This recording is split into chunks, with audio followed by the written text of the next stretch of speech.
Right now, we find ourselves in this peculiar and unsettling cultural moment, right? The recent years of emerging experiment in social regulation, particularly known as cancel culture, right, appears to have not only failed, we seem to be heading to the opposite of whatever it wanted to achieve by calling people out. If someone does something awful like a Nazi salute or something, they might get fired from their job, right? But then they can just turn around, start a GoFundMe, right?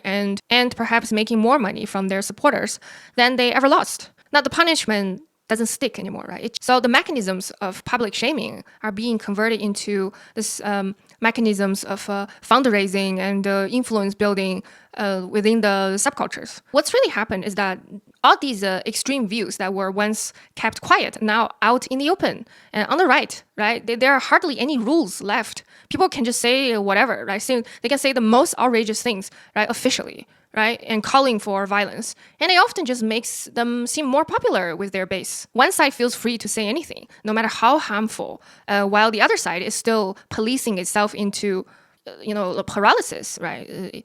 It's like this logic of moral absolutism and self-monitoring, right? This and now seems to function as a form of self-limitation rather than a tool for any real social change. So right now on the right, there are no social consequences whatsoever for spreading lies, or engaging in hateful rhetoric. And in fact, you are rewarded for it, right? The incentive is to be more extreme, more outrageous, more call for violence based on garbage interpretations. And the most disgusting ideas that used to get called out now are repeated by your government, right? And their cult members are just cheering them on. I'm sorry, but telling me that they're just stupid, right, isn't working for me. After everything that's happened, that explanation is just not good enough. So for the left, on the other hand, right, while the right keeps stripping our rights away step by step, right, we can just keep going with our high horse of moral absolutism and declare no one is ever good enough to represent us while democracy is at risk, right? And the next election might just be completely meaningless.